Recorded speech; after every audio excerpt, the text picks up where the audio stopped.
오늘 이 시간은 삶의 목적이라는 제목을 가지고 하나님 말씀을 증거하도록 하겠습니다. 여러분들과 제가 에스겔서를 읽었는데 에스겔이라고 하는 선지자는 사역을 한 22년 정도 했다고 많은 사람들이 추정을 합니다. 그 22년 중에 15년 자체는 그 멸망 이후에 대해서 예언을 했고, 멸망 이전에는 7년 동안 사역을 했는데, 그래서 이 사역했던 내용이 달라요. 멸망 이전에는 바로 회개해야 된다고 하는 내용을 갖고 7년 동안 사역을 했다고 한다면, 멸망하고 난 이후 15년의 사역은 하나님께서 회복하실 것이다 라고 하는 그 내용을 토대로 해서 말씀을 증거했다는 겁니다.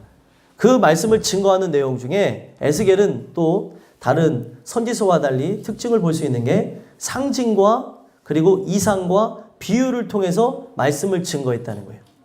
상징과 비유에 관한 내용 자체를 들었을 때, 또 이상에 대해서 들었을 때 그거를 사람들은 수수께끼처럼 받아들입니다. 근데 이렇게 말한 이유에 대해서 바로 알게 되어지면 어떻게 되어질까요? 각인되어지는 효과가 있어요.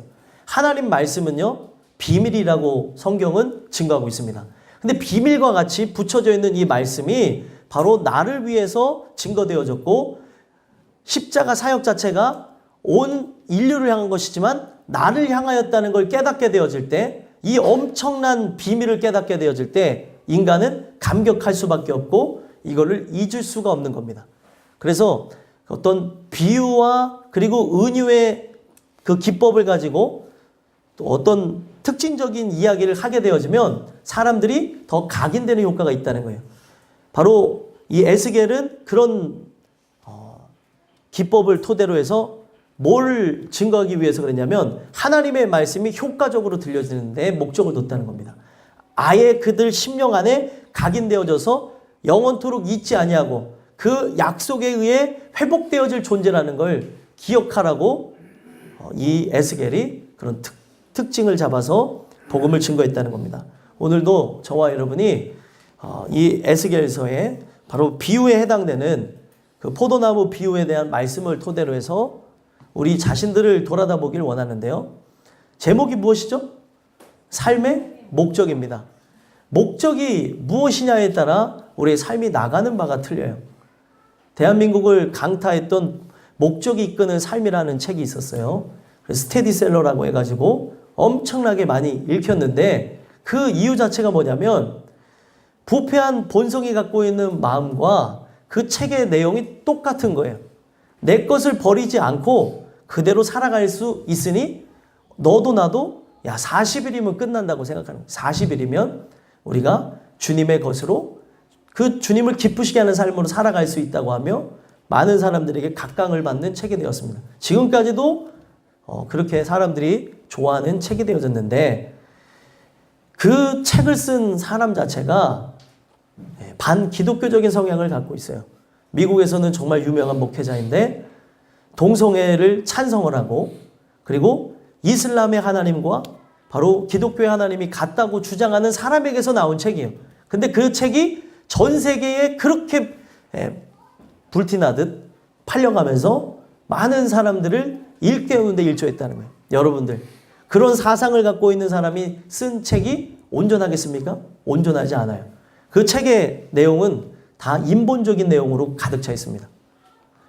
우리는 망가졌다는 것, 우리는 하나님의 은혜가 아니면 회복 불능의 상태라고 하는 것을 언급을 하질 않아요. 어떤 목적이 갖고 있냐에 따라 사람은 열심을 냅니다. 경쟁 구도를 갖고 또 크게 되어지는 것에 대한 목적은 그들이 가지고 서로가 이렇게 경쟁하게는 만드는 줄은 몰라도, 내가 갖고 있는 이 목적 자체가 굉장히 부패하고 악하다고 하는 것에 대한 그 관점은 없다는 거예요. 오늘날 많은 사람들은 굉장히 열심히 살아요. 열심히 사는 사람한테 왜 열심히 사냐고 여러분도 질문을 한번 던져보세요. 왜 이렇게 열심히 살아요? 그러면 답이 되게 복잡할 것 같죠? 근데 안 복잡해요. 왜 열심히 사냐 그래요? 권사님들한테 물어보면 진짜 아주 간단하게 얘기하실 것 같아요. 왜 열심히 사세요? 아유, 그러면 목사님 어떻게 죽어요? 살아요? 예? 아유, 죽지 못해 살 때도 있는 것이고, 아, 열심히 살아야지요. 예? 이러실 수도 있다는 거예요. 왜냐하면 삶을 살아갈수록 아주 간단하게 얘기합니다. 오늘 우리의 삶의 목적이라고 하는 것에 따라 사람은 열정이 함께 간다는 거예요. 그런데 목적이 틀려버리면 성경은 아무리 열정이 있다 한들 이거는 인간의 목적을 이루는 것밖에 되지 않는다는 거예요. 내가 가지고 있는 이 목적이 하나님의 은혜에 의해서 온전하게 세워지지 않았다면 우리는 숨 쉬는 것서부터 말하고 행동하고 삶을 살아가는 것 자체가 죄일 뿐이라는 겁니다. 오늘 여러분들과 제가 교회 안에 들어온 거는 내 삶의 목적 자체가 그냥 높아지고 그리고 훌륭해지고 유명해지고 돈이 많아지고 그냥 세상 사람들이 어느 누구나 봤을 때 야, 저 예수 믿었더니 저렇게 복을 받았어 라고 하는 사람을 위해서 우리가 이 교회 안에 들어온 게 아니라는 거예요. 예수님 자체는 이 세상에서 내가 어떤 사람이 되는 거에 목적을 두고 계시지 않습니다. 그리스도 예수의 사람이 되길 원하는 거죠. 근데 오늘날 교회가 세상과 결탁되어서 나가는 게 뭐예요? 그리스도 예수의 사람의 목적을 갖는 게 아니라 자꾸 세상이 요구하는 사람이 되기를 원하며 그것에 대한 이야기를 하고 있다는 거예요.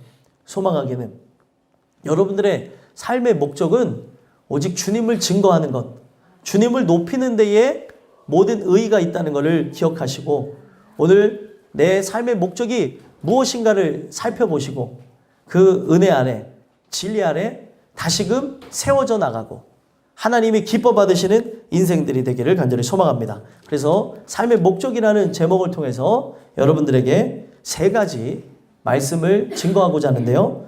첫 번째로 삶의 목적을 돌아보라 라고 오늘 말씀을 통해서 주신다는 거예요. 삶의 목적을 돌아보라. 여러분들 이 제목만 바라보게 되면 내가 뭔가 할 수 있을 것처럼 생각하는데 돌아보라 라고 하는 것을 제가 일부러 이 3가지를 나눌 수 있는 키워드로 잡은 이유가 인간 스스로가 자신을 돌아볼 수가 없다는 거예요. 그래서 예를 들면은 부부간에 다툼이 있을 때 부부간의 다툼을 해결하기 위해서 어떤 상담센터를 찾기도 하고 심리적인 것을 알아보는 그런 것들을 합니다. 근데 거기서 가르쳐 주려는 게 뭐예요?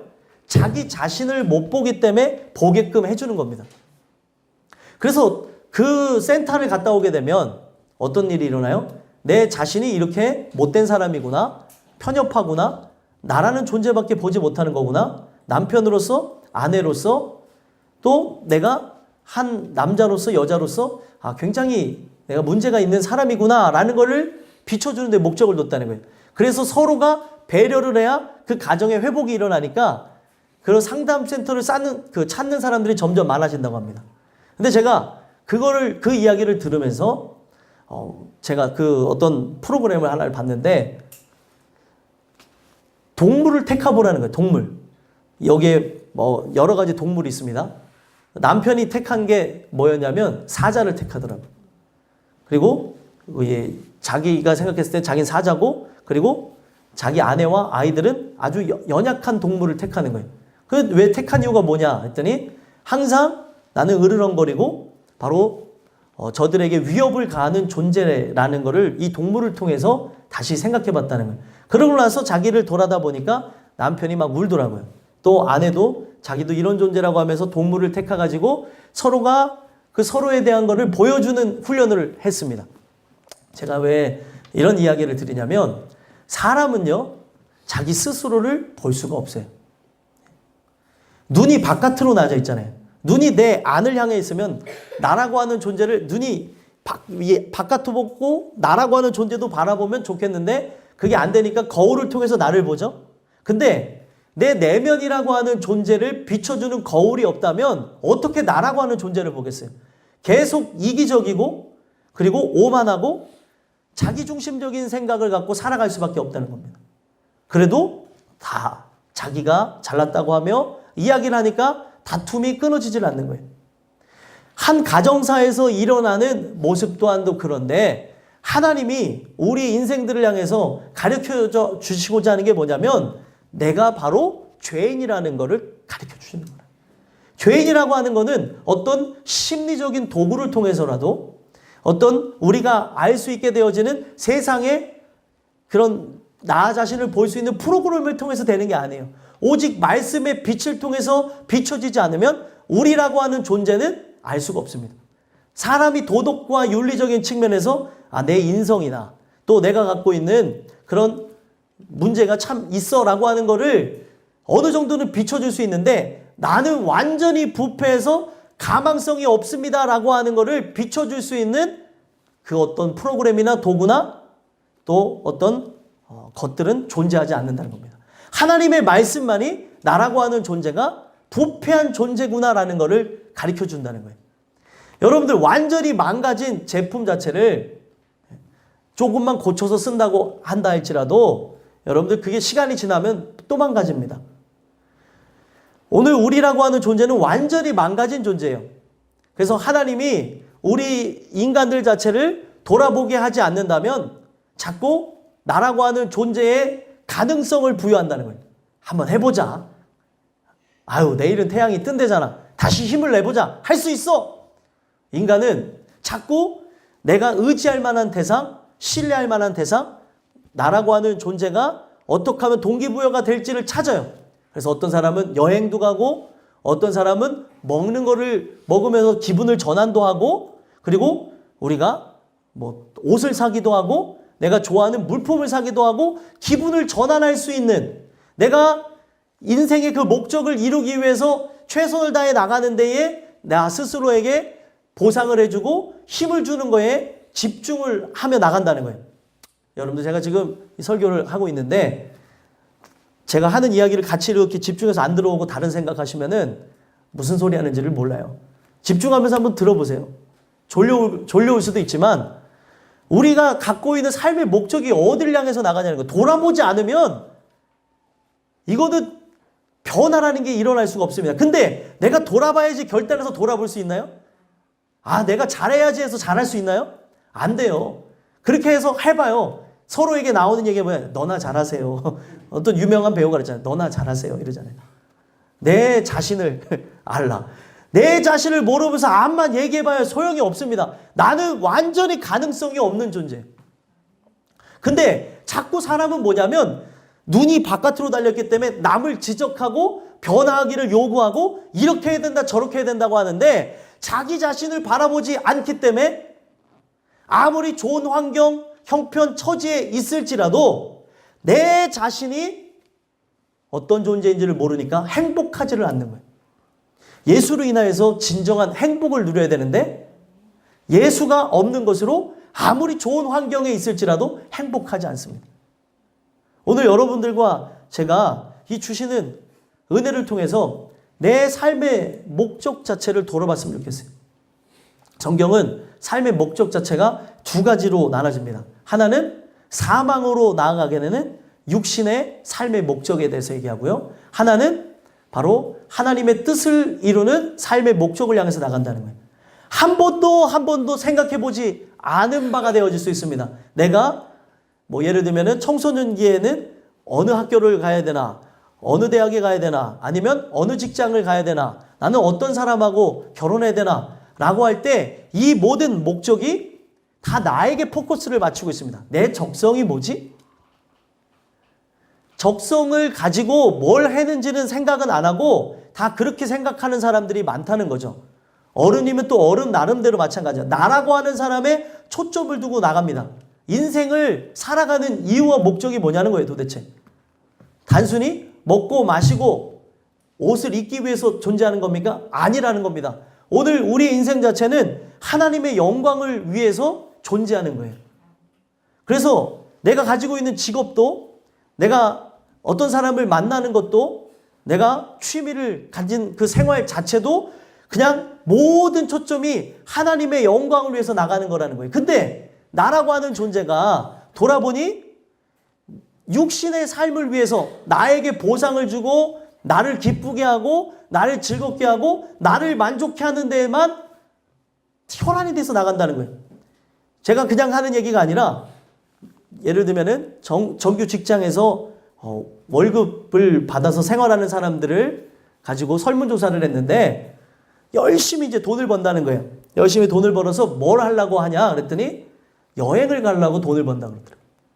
차를 살려고 돈을 번다고 그러더라고요. 집을 살려고 돈을 번다고 하더라고요. 그래서 지금 막 힘든데 버틴대요. 왜 버티냐 그랬더니 좋은 집에 살려면 고생해야 된대요. 좋은 차를 가지려면 고생해야 된다는 거예요. 그리고 몇 달간 열심히 내가 야근 특근을 하면서 이거를 해야 어떻게 할 수 있어요? 몇 달 뒤에는 여행을 갈 수 있다고 하면서 돈을 번다고 하는 겁니다. 이게 세상 사람들이 하는 목적. 그것 때문에 버틴대요. 올해 열심히 돈 벌어가지고 그때 기간이 있는데 연차를 내가지고 아니면 그때 휴가를 내가지고 내가 어디 가서 쉬고 와야지. 그것 때문에 살아간다는 거예요. 여러분들 이게 어떻게 들리시는지 모르겠어요. 세상에 있는 많은 사람들이 상당수가 그렇다는 거예요. 그렇게 설문조사의 내용이 그렇게 나왔어요. 그것 때문에 버틴다는 거예요. 야, 한 달만 더 하면은 연휴야. 이걸 즐길 수 있어 하면서 돈을 열심히 번다는 거죠. 그런데 성경은 오늘 우리의 삶의 목적은 그런 걸 위해서 존재하는 게 아니라는 거죠. 나에게 보상을 주기 위해서 하는 게 아니라는 거예요. 어떤 분 같은 경우는 하루에 한 끼를 보양식을 드시는 분도 있더라고요. 왜 보양식을 먹냐? 궁금해서 물어봤을 때니 하루는 나에게 내가 열심히 살아가는데 내 육신에게도 쉴 수 있는 기회를 주는 거라는 거예요. 너 수고했어. 그러니까 저녁은 나가서 맛있는 거 사 먹어. 네. 아니 맞는 얘기 같죠? 근데 우리 삶 자체가 바로 그런 거에 초점을 맞춰서 나가는 게 아니라는 거죠. 나는 오늘 존재하는 이유가 하나님을 기쁘시게 하기 위해 존재한다는 사실이에요. 근데 상당수의 사람은 나를 기쁘게 하는 데에 목적을 두고 나간다는 거예요. 그래서 내가 정말 세상을 향해 더 마음이 커지면 커질수록 나에 대한 보상이 더 커져요. 버는 액수가 커지면 커질수록 나에 대한 보상은 더 커집니다. 진짜라니까요. 돈을 여러분들이 만약에 수천억 대를 버는 사람이 된다고 생각해 보세요. 그러면 나는 수천억 이상의 가치가 되는 사람이니까 많은 돈을 투자해서라도 나에게 보상을 주려고 하면 살아간다는 거예요. 적은 액수를 벌더라도 많은 액수를 벌더라도 사람은 자기에게 보상을 주려고 하면 나갑니다. 이거는 뭐냐면 창조주와 피조물이 주객이 전도되어진 거예요. 나라고 하는 존재가 바로 그분의 영광을 위해 살아가야 되는데 그런 생각 자체가 없는 채 살아가는 겁니다. 먹든지 마시든지 뭘 하든지 다 누굴 위해 살아요? 나를 위해서 사는 거예요. 은혜가 나에게 입혀지지 않으면 그냥 살아가는 것 자체가 아무리 착해도 소용없어요. 도덕과 윤리적으로 뛰어나게 태어나는 사람들이 있습니다. 성격 자체가 저분 자체는 성인군자야 라고 하는 사람도 그 삶의 목적은 뭐예요? 나를 위해서 살아가는 거에 초점을 두고 있다는 거예요. 종교를 가진 이유도 불교나 기독교나 그리고 어떤 여타 이슬람교나 진짜 은혜를 통해서 예수를 만나지 않으면 목적이 뭐예요? 종교를 가진 목적도 나 때문이에요. 어떤 사람이 열심히 비나이다 돌을 닦습니다. 이유가 뭔 것 같아요? 나 때문이에요. 득도하기 위해서, 성불이 되기 위해서 한다는 거예요. 오늘 우리가 하나님 주신 은혜가 우리에게 오지 않으면 내가 삶의 그 목적과 이유가 완전히 잘못되어졌는데도 불구하고 모른 채 나만을 위한 삶으로 나간다는 거예요. 소망하기는 여러분들과 저의 삶을 돌아다 봤으면 좋겠어요.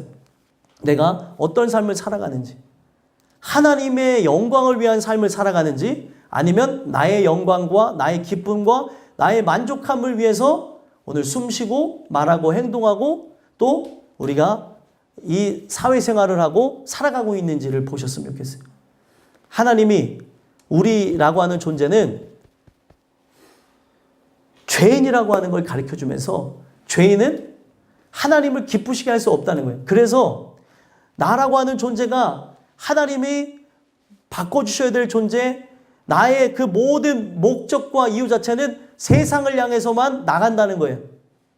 그래서 하나님이 도와주시지 않으면은 나는 멸망으로 나가는 존재라는 것을 우리 인생들이 말씀을 통해서 돌아보게 해주시지 않으면 우리는 끝까지 내 생각과 내 마음을 고소하며 하나님의 마음을 아프게 하며 나가게 된다는 거예요. 소망하기는 저와 여러분이 오늘 허락하신 이 말씀을 통해 여러분들과 저를 돌아보게 되는 은혜가 있었으면 좋겠어요.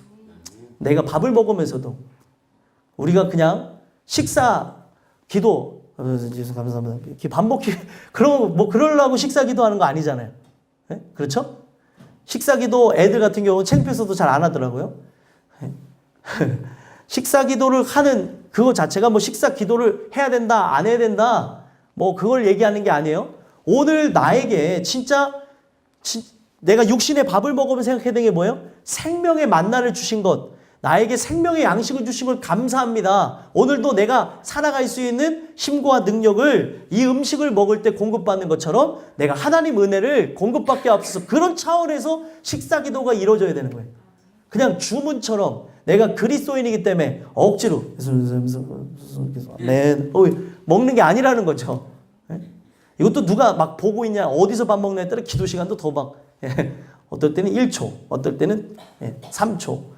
이런 것 때문에 율법적으로 시간이 중요한 것도 아닙니다. 그런 것 때문에 그러는 게 아니라는 거예요. 하나님 주시는 그 은혜에 의해서 내가 왜 먹는지를 생각해 봐야죠. 왜 마시는지를 생각해 봐야죠. 왜 마시는지. 왜 옷을 입고 살아가는지.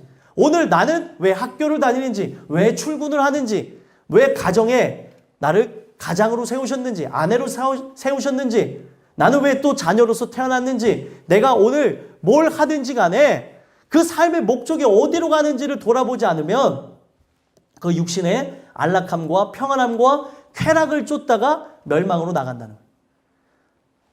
다 결국에는 뭐예요? 크고 작음의 차이가 있을 뿐 나라고 하는 존재를 위해서 살다가 맞추게 된다는 거예요. 소망하기는 오늘 주시는 이 말씀을 통해 여러분들의 삶의 목적을 돌아다 보시고 은혜를 간구하며 하나님 나를 좀 볼 수 있게 해주세요. 다른 사람만 얘기하지 않고 나를 좀 볼 수 있게 해주세요. 제가 이게 부족하거든요. 이게 부족해서 아내랑 예를 들면은 다툴 때가 있잖아요. 사람이 살다 보면 다툴 때도 있죠. 그러면 사람이 이렇게 설교를 했는데 내려와서 당신이나 잘해 이러는 거예요. 그랬더니 제 아내가 아주 일침을 가는 거예요. 아이고 설교만 먼지를 하지 마시고 목사님 당신이나 잘하세요. 네. 그러니까 그 얘기를 들으니까 할 말이 없는 거예요. 아, 맞죠. 뭐 말할 수 있는 게 뭐가 있겠어요. 그래서 제가 저를 방어하는 차원에서 그렇기 때문에 오늘도 긍휼이 필요한 내가 살기 때문에 증거하는 건 아니잖아요.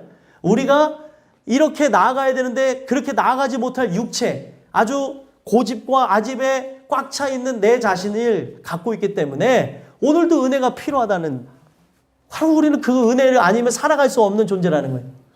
제가 여기를 제 공로를 의지해서 복음을 증거한다면 어떻게 증거할 수 있겠습니까? 설 수도 없는 사람입니다. 그리스도의 공로를 의지하기 때문에 바로 저에게 주시는 말씀, 내 자신을 돌아보라고 주시는 이 말씀을 통해 여러분들에게 나눠드리는 거예요.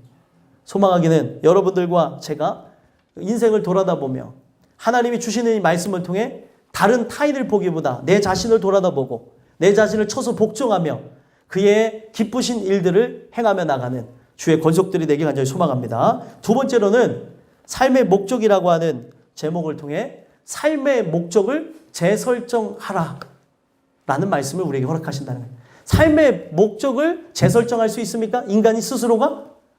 못하죠. 못하기 때문에 제가 이 말씀을 드리는 겁니다. 못하는 걸 어떻게 하라고 합니까?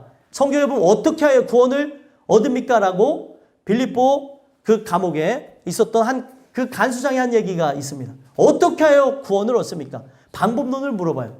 그랬더니 얘기하는 게 뭐예요? 주 예수를 믿으라. 그냥 믿으라는 거예요. 아니 방법이라니까요. 방법. 어떻게 해야 되냐고요. 하나님의 자녀로 살아가고 싶은데 어떻게 해야 됩니까? 몇 시간 기도해야 돼요? 헌금해야 돼요? 아니면 봉사해야 돼요?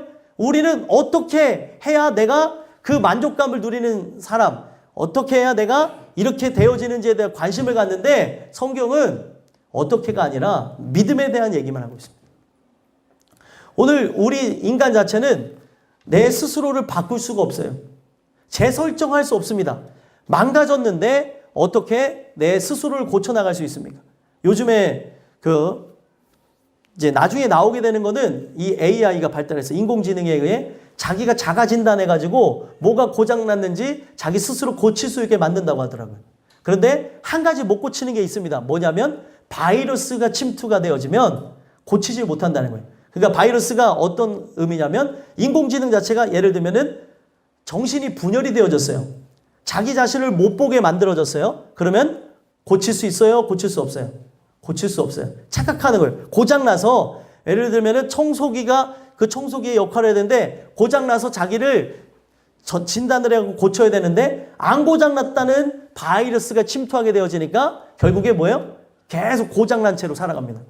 그래서 나중에 미래는 이런 바이러스에 의해서 영원히 감염되어져서 못 고칠 시에는 그걸 이제 폐기 처분해야 된다고 하는 얘기가 나와요.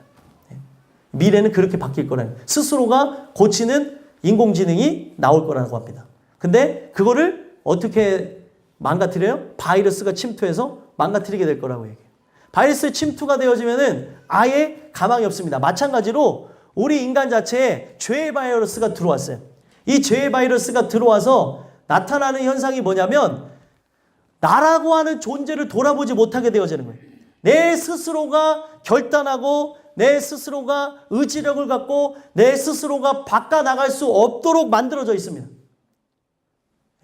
착각하게 만드는 거예요. 나는 깨끗해. 나는 정결해. 나는 존귀해. 나는 특별한 사람이야. 나라고 하는 존재는 정말 훌륭해 하면서 나라고 하는 존재에 대해 착각하며 살아가게 합니다. 착각은 굉장히 무서워요. 착각은 자유라 그러죠? 나라고 하는 존재가 예를 들면은 자기 자신을 정확하게 본다고 하면은 발전 가능성이 있을 수도 있는데 나라고 하는 존재가 완전하다고 생각하면은 그때부터는 발전할 수가 없게 되어지는 겁니다. 그래서 이런 것이 대인 관계 속에서 또 사회생활 속에서 내가 갖고 있는 어떤 특기를 길러내는 과정에서 취미생활을 할 때 착각이 잘못 들어오게 되어지면 변화가 일어날 수 없는 거예요. 나에 대해서 정말 부족하고 나에 대해서 정말 나는 배움이 필요하구나. 나라고 하는 존재가 진짜 채워져야 되는구나 라고 하는 걸 느껴야 결국에 변화가 일어나는데 성경에서 이런 얘기를 어떻게 합니까? 배고픔을 느껴야 배고픔을 해결하게 하시는 예수를 찾죠. 배고픔을 느끼지 못하도록 나라고 하는 존재가 망가져 있는데 어떻게 그분의 의를 구하며 하나님의 은혜로 채워지길 소망하냐는 거예요. 그래서 하나님이 선행하시는 그 은혜, 빛비침의 역사가 일어나야 배고픔도 느끼고 내가 공고하다는 것도 느끼고 내가 문제가 있구나라는 것도 알게 되어지는 겁니다. 그런 것이 우리에게 일어나지 않으면 나라고 하는 존재를 끝까지 가치 있는 존재로 생각하며 나가게 만들어버린다는 거예요. 여러분들과 제가 이 허락하시는 이 말씀을 통해서 나라고 하는 존재가 진짜 재설정이 필요한 존재라는 걸 기억했으면 좋겠습니다. 그래서 말씀해 보시면 2절 3절 한번 읽어볼까요? 읽어보겠습니다. 시작. 인자야 포도나무가 모든 나무보다 나은 것이 무엇이랴? 숲속의 여러 나무 가운데에 있는 그 포도나무 가지가 나은 것이 무엇이랴? 그 나무를 가지고 무엇을 제조할 수 있겠느냐? 그것으로 무슨 그릇을 걸 못을 만들 수 있겠느냐? 아멘. 제일 중요한 거는 이 포도나무의 목적이 뭐냐는 거예요. 이 포도나무는 누구를 상징하는 거예요? 이스라엘 백성들을 상징하고 저와 여러분들을 상징합니다. 포도나무의 목적은 포도라고 하는 열매를 산출해내서 사람들을 먹게 하고 만족하게 하는 데 목적을 뒀어요. 근데 이 포도나무가 열매를 맺지 않으면, 포도라고 하는 열매를 맺지 않으면 존재의 가치가 없어지는 거예요. 이 포도나무 자체가 모든 나무보다 나은 것이 무엇이냐? 아무것도 없다는 거예요. 숲속의 여러 나무 가운데 포도나무 가지가 나은 것이 무엇이냐? 아무것도 없어요. 이 포도나무는 뭐를 할 때의 가치가 있는 거예요? 열매를 낼 때. 포도라고 하는 열매를 낼 때 가치가 있다는 거죠. 근데 그 열매를 내지 않으면 전혀 의미가 없다는 거예요.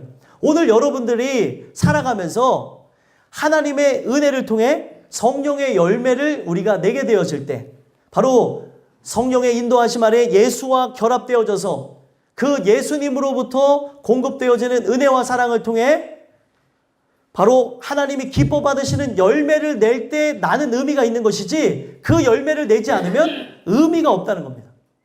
이스라엘 백성들이 먼저 택함을 받은 백성에서 선민이라고 하는 그 의식을 갖게 만들어 주십니다. 근데 그 선민은 뛰어나서 택한 게 아니에요. 어떤 종족보다 또 어떤 나라로서의 힘 때문에 능력 때문에 그들이 잘났고 그리고 잘생겨서 또 예뻐서 이게 아니라는 겁니다.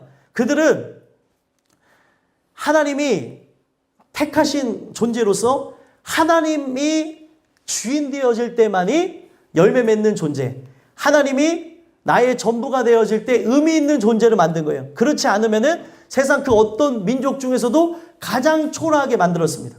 그게 이스라엘 민족이에요. 그 이스라엘 민족에 대한 이야기라면서 저와 여러분들에 대한 이야기라는 거예요.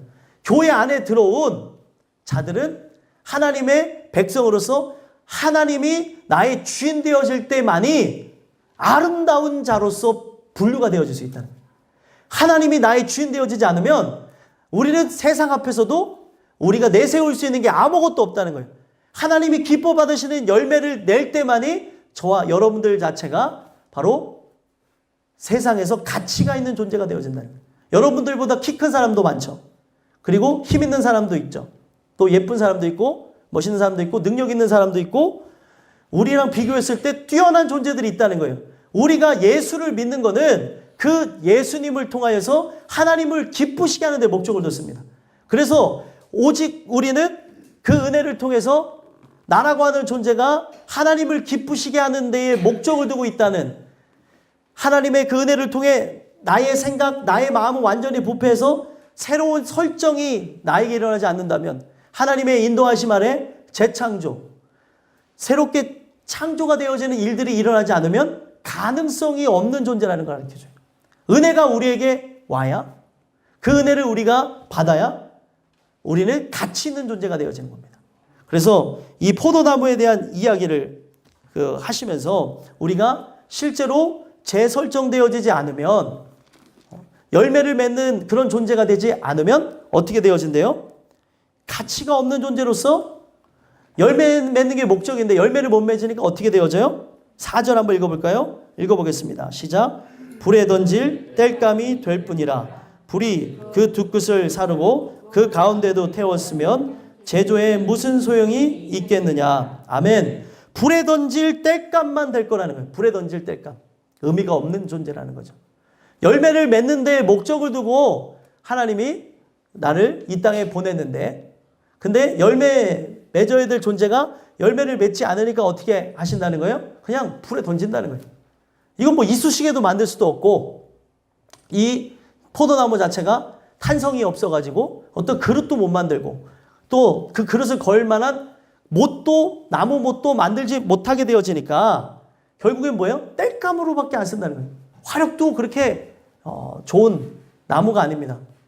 나무를 어떻게 쓰냐에 따라 우리가 이 나무가 그 질을 어떤 나무를 질을 쓰냐에 따라 가구가 품격이 달라지잖아요. 그래서 이 나무는 무슨 나무로 이 가구는 무슨 나무로 했습니다라고 하는 게 뭐예요? 아주 좋은 나무를 통해서 좋은 가구를 만들었다고 할 때 그런 이야기가 통하는 거잖아요. 근데 이것도 가구로서의 가치도 없고 땔감밖에 되지 않는다는 거예요. 만들 수 있는 게 아무것도 없는 거죠. 오늘 여러분들과 제가 바로 은혜가 우리에게 오지 않으면 그들에게 예정되어져 있는 건 바로 심판밖에 없었고 우리에게도 은혜가 오지 않으면 우리에게 예정되어진 건 뭐예요? 심판밖에 없다는 겁니다. 여기 보면은 두 끝을 4절에 보면 두 끝을 사르고 그 가운데도 태웠으면 제조에 무슨 소용이 있겠느냐? 두 끝이 상징하고 있는 게 북이스라엘과 남유다예요. 이미 불에 탔다는 거예요. 하나님의 심판이 예정되어졌고 하나님의 징계가 그들 안에 있는데 그리고 그 가운데 가장 중요한 이 나무의 핵심이 되어진 그 가운데도 어떻게 되었대요? 태웠다고 얘기합니다. 가운데가 상징하는 게 무엇일까요? 왕과 귀인들. 그때 당시에 중심 세력들 자체가 타버렸다는 거예요. 이거는 어떤 걸 얘기하는 겁니까? 회복이 불능하다는 거예요. 하나님이 역사하시지 않으면 회복이 일어날 수 없는 존재라는 걸 얘기하는 거예요. 여러분들과 제가 왜 긍휼을 구해야 됩니까? 하나님이 나를 은혜를 베풀지 않으면 나에게서는 선한 걸 찾아볼 수 없는 거예요. 하나님이 은혜를 베풀어 주셔야 그분의 영광을 위해서 살아갈 수 있는 존재가 되어지는 거예요. 그냥 인간이 살아서 일평생을 살게 되어지잖아요. 일평생 살아가는 게 뭐냐면 죄와 허물만 더욱더 늘어가면서 살다가 죽는 게 인생이라는 거예요. 망가진 존재라는 거죠. 내비게이션이 망가져 있다면 그 내비게이션을 쓸 수가 없죠. 써봐야 다른 데로 데려갑니다. 그렇죠? 오늘 우리에게 입력값이 기계로서 생각을 해보면 입력값이 잘못 입력되어져 있으면 계속해서 어떻게 되어져요? 그 입력값에 의해서 스피커 하나를 설정을 해도요. 지금 여기 안에 여기 보면은 많은 버튼들이 있잖아요. 버튼을 어떻게 조작했냐에 따라 나오는 소리가 달라집니다. 근데 저기 안에 있는 버튼을 이상하게 입력을 해놨다면 이상한 소리가 나올 수밖에 없는 거예요. 우리라고 하는 존재는 바로 그런 존재입니다.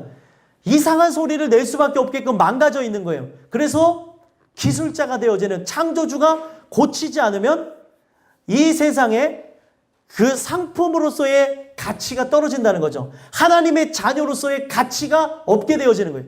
하나님의 자녀는 하나님을 높게 하고 하나님을 높이고 하나님을 기쁘시게 하는 데 목적을 두고 있는데 이것을 창조주로부터 고침을 받지 않으면 결국에 뭐예요? 그냥 밖에 버려지는 낡은 기계가 될 수밖에 없는 존재라는 거예요. 왜 기계에 비유했냐면 스스로 고칠 수가 없다는 거예요. 나라고 하는 존재는 하나님이 고쳐주지 않으면 안 되는 존재라는 거죠. 하나님이 만져주셔야 하나님이 그 은혜를 통해서 우리가 하나님의 영광을 위해서 나가게 되어진다는 거예요. 여러분들 시각이라는 게 굉장히 중요하죠. 그래서 이런 얘기를 할 때가 있습니다. 저 사람은 참 시각이 삐뚤어졌어. 이런 얘기를 할 때 있죠. 그러면 그 시각이 삐뚤어져 있는 사람은 그 시각이 삐뚤어졌다는 게 뭐예요? 마음과 눈을 연결을 시킨 거예요. 마음이 삐뚤어져 있는 것으로 뭘 보든지 간에 다 왜곡되게 보는 거예요. 나를 좋아해서 나를 사랑해서 한 행동도 공격적인 성향을 띠고 다 싫게 보게 되는 거죠. 이유가 무엇이에요? 마음이 삐뚤어졌기 때문에. 시각이 잘못되었기 때문에 그렇습니다. 제가 눈이 안 좋아서 안경을 이제 맞췄는데 그 안경을 맞추는 분이 얘기하는 게 저는 근시, 난시 그리고 이 오른쪽 눈이 망막이 손상이 되어져 있고요. 광시증과 비문증을 앓고 있어요. 그래서 이 세상을 볼 때 제대로 보이지가 않는 거예요.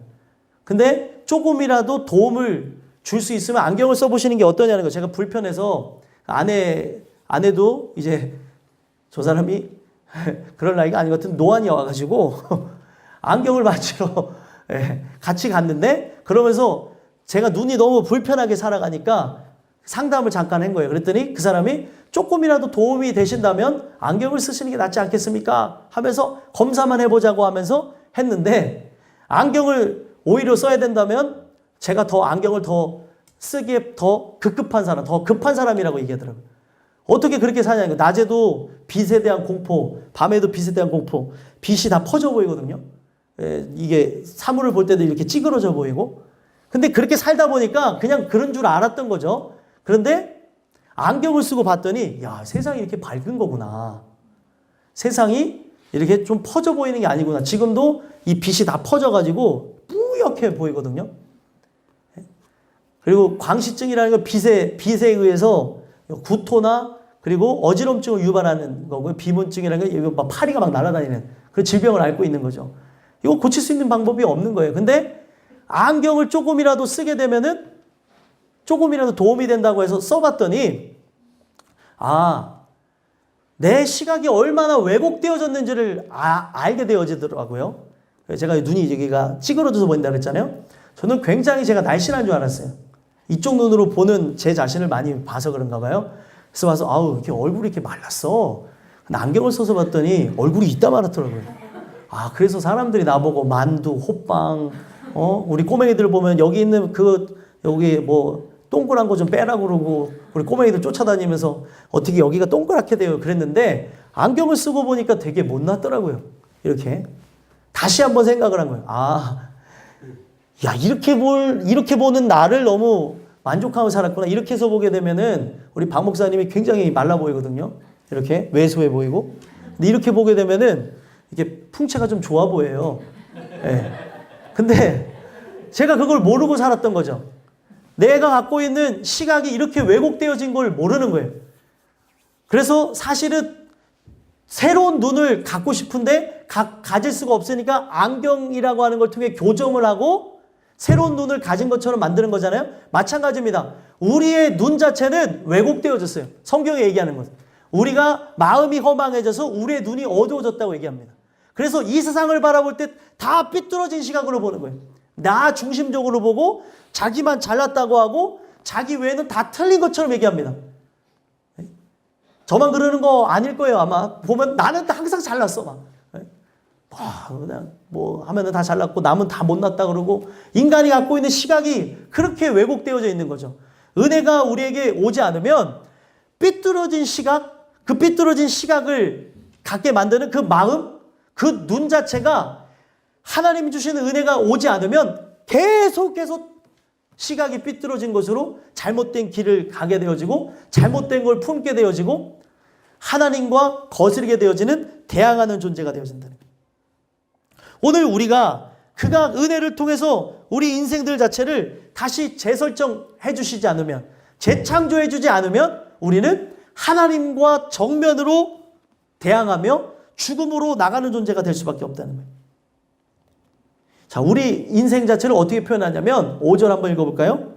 읽어보겠습니다. 시작. 그것이 온전할 때에도 아무 제조에 합당하지 아니하였거든 하물며 불에 살라지고 탄 후에 어찌 제조에 합당하겠느냐. 아멘. 포도나무에 대해서 얘기하는 게 뭐예요? 포도나무가 온전할 때에도 제조에 합당하지 않죠. 열매 맺는 것 외에는 할 수 있는 게 없는 존재예요. 근데 이거는 문제가 무엇이에요? 가뜩이나 만들 수도 없는 그런 나무의 재질을 갖고 있는데 불에 살라지고 탄 후에 뭘 할 수 있겠냐는 거예요. 우리 인간 자체는 불에 끄슬린 존재입니다. 우리 존재 자체가 여러분들 다 망그러지고 어그러진 거예요. 하나님 주시는 은혜에 의해서 바뀌어지지 않으면, 새로운 창조가 진행되지 않으면 우리는 망가진 상태로, 부서진 상태로 살다가 끝을 맺게 되어진다. 여러분들과 그가 허락하시는 그 은혜를 통하여서 새롭게 우리를 바꾸시는 그 은혜로 인하여 나의 삶의 목적이 바뀌었으면 좋겠어요. 목적에 따라서 열정이 찾아오는 건 맞습니다. 그래서 그 목적이 이끄는 삶에서도 그런 걸 얘기를 한 거예요. 근데 삶의 목적이 바르지 않은데 뭘 위해서 살아가냐는 거예요. 먹든지 마시든지 뭐냐, 하나님의 영광을 위해서 나아가야 되는데 이 목적을 새롭게 설정해 주시는 분은 하나님밖에 없는 겁니다.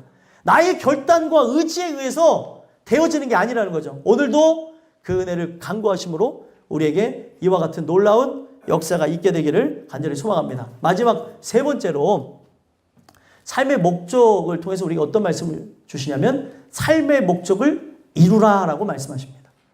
여러분들과 제가 삶의 목적을 이룰 수 있나요? 우리는 인간이 갖고 있는 부패한 본성을 따라 나온 목적도 이루기가 어려워요. 그렇죠? 내가 예상하고 나가는 그런 나의 삶의 가계 상황도, 그리고 나의 삶의 인생 또한도 나라고 하는 그런 계획 아래 잘 나가면 좋겠지만 그러지 못할 때가 많은 것도 봅니다. 부패한 인생 자체도 우리가 어떤 산물을 이뤄내기 위해서 최선을 다해 나간다 하더라도 그것 자체도 쉽지 않을 때가 있는데, 문제는 뭐예요? 하나님의 영광을 위해서 나가지 않으니 이게 더 큰 문제라는 거예요. 내가 이제 목적이 바르게 되어지잖아요. 하나님 주시는 은혜에 의해서 새롭게 되어진 존재. 나의 시각이 바뀌어졌어요. 새로운 시각으로 이 세상을 바라보게 되었다고 생각해 보십시오. 그 다음부터는 더욱더 어떻게 돼야 됩니까? 그가 나를 이루시기를 소망하며 긍휼을 구하는 삶으로 나가야 된다. 그러니까 나에게 힘 주시고 능력 주셔야 승리할 수 있는 것이지, 그가 나에게 힘과 능력 주시지 않으면 이룰 수가 없다는 거예요. 일을 행하시는 여호와, 그것을 지으며 성취하시는 여호와, 그 이름을 전능자라고 하는 이가 나에게 말씀하시는데 우리가 해야 될 게 뭐래요? 너는 내게 부르짖으라. 우리가 할 수 있는 건 기도밖에 없습니다. 하나님, 내가 하나님의 뜻을 이루길 원하는데 나를 통하여서 우리 가정이 변화되길 원하셔서 바로 내 가정을 변화시키는 하나님의 뜻이 이루어지기를 내가 소망하는데 하나님, 나는 이걸 할 수가 없습니다. 나를 도와주세요. 나의 마음도 온전하지 못하고 때로는 지치고 답답하고 짜증나는데 주님 도와주세요. 이거를 당신이 우리 가정을 세우기 위해 바로 그 하나님의 놀라운 뜻을 세우기 위해 나를 택하셨는데 나는 못합니다. 하나님이 원하는 거는 뭘 원하세요? 나는 못한다는 걸 원하세요. 나는 할 수 없어요. 도와주세요. 그래서 시편에서 계속 얘기하는 게 도우심에 대해서 얘기해요. 도우소서. 그가 나를 도와주지 않으면 우리는 길가에 내놓은 아이와 같습니다. 우리 삶 자체를 승리해 나갈 수가 없는 거예요. 그가 도와주셔야 된다는 거죠. 그러면은 이 모든 것을 이루시게 하기 위해서 내가 할 수 있는 거는 감사와 기도밖에 없는 거예요. 하나님 도와주세요. 나는 못합니다. 나에게 능력 주셔서 내가 당신 안에서 할 수 있게 해주세요. 내가 섬기는 것도, 내가 사랑하는 것도, 내가 참고 용서하고 용인하는 것도, 그리고 어떤 사람을 은혜 안으로 들어오는 것도 나는 할 수가 없는 존재입니다. 도와주세요. 나의 부패한 본성과 내 육신을 갖고는 할 수가 없는 존재라는 거예요. 그래서 하나님이 우리에게 은혜를 허락해 주시길 소망하며 항상 그 은혜 아래 거하지 않게 되어지면 결국에 어떻게 되어지는 거예요? 결국에 그 땔감밖에 되지 않아서 불에 던지는 포도나무처럼 예루살렘 주민처럼 우리는 멸망으로 나갈 수밖에 없다는 겁니다. 우리가 이 땅에 존재하는 이유는 뭐예요? 뜻이 하늘에서 이룬 것처럼 땅에서도 이루어지기 위해 존재하는 겁니다.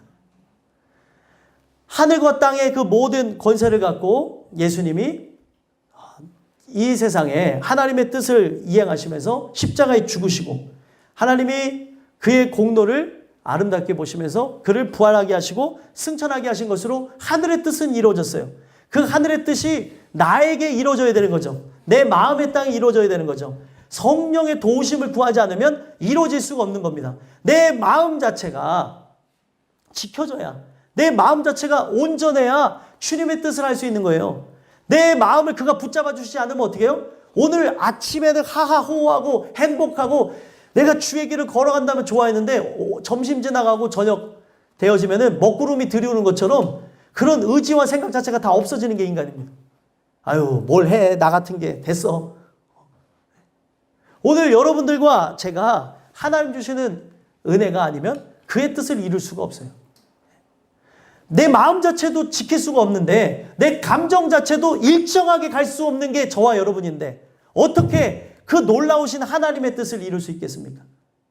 그분의 긍휼 구하는 것 외에는 불가능하다는 겁니다. 그래서 우리에게 경각심을 주시는 말씀이 무엇이에요? 6절 7절 한번 읽어보겠습니다. 읽겠습니다. 시작. 그러므로 주 여호와께서 이같이 말씀하셨느니라. 내가 숲을 가운데에 있는 포도나무를 불에 던질 땔감이 되게 한 것 같이 내가 예루살렘 주민도 그같이 할지라. 내가 그들을 대적한즉 그들이 그 불에서 나와도 불이 그들을 사르리니 내가 그들을 대적할 때에 내가 여호와인 줄 너희가 알리라. 아멘. 그들이 이 경고의 말씀을 받았지만 무시하게 되는 일로 어떻게 되어집니까? 실제로 불에 던질 땔감에 대한 이야기를 하며 예루살렘 주민이 그같이 할 것이라 라고 말씀하셨죠. 실제로 예루살렘 자체가 패망하게 되어집니다. 완전한 멸망을 맞이하게 되어져요. 바벨론의 침공을 통하여서 그 나라가 완전 초토화되어진다는 거예요. 이게 이루어질 줄은 그들은 꿈에도 몰랐어요.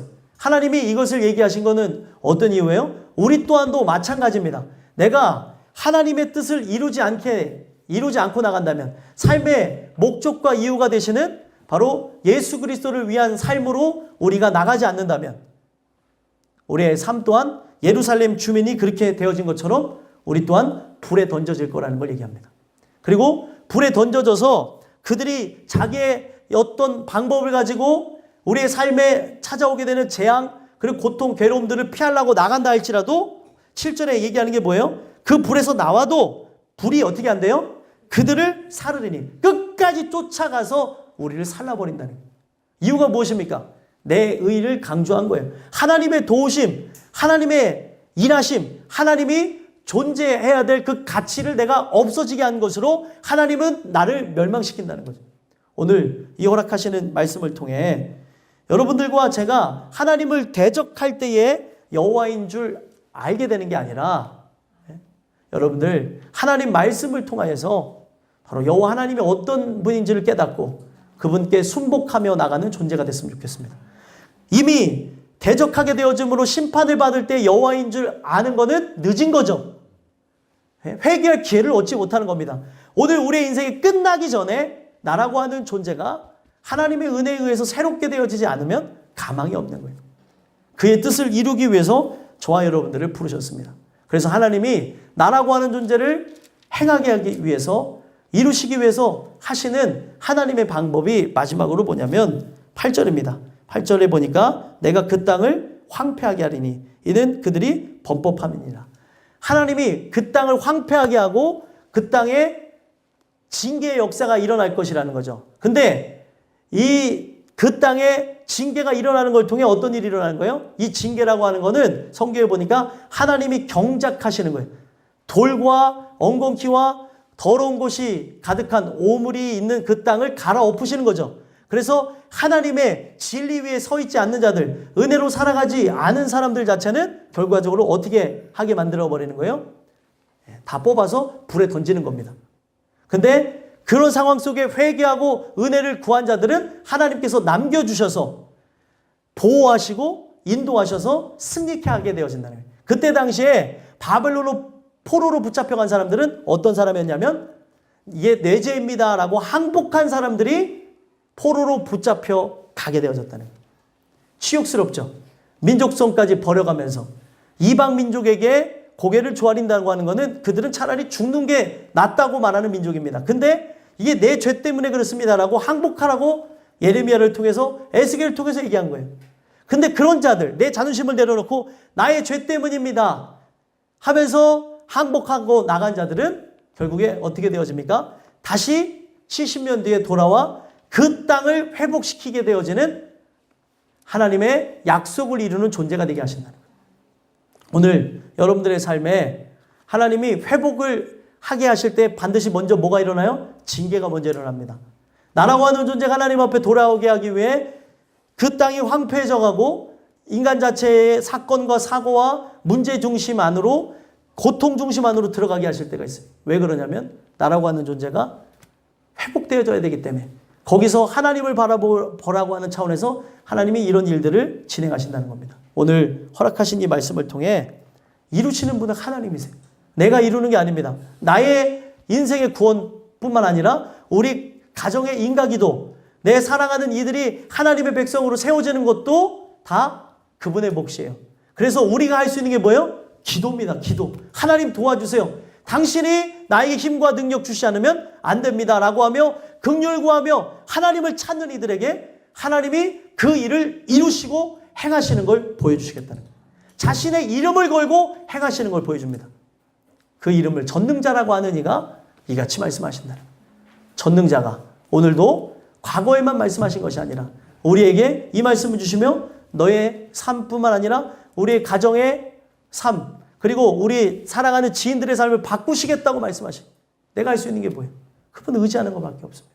늘 기도하고 나가시는 삶을 통해서 그 삶의 목적이 하나님을 기쁘시게 하고 영광 돌리는 것으로 바뀌어졌다면 그걸 이루시는 하나님을 의지함으로 승리하는 여러분들과 제가 되길 간절히 소망합니다. 기도하겠습니다. 하나님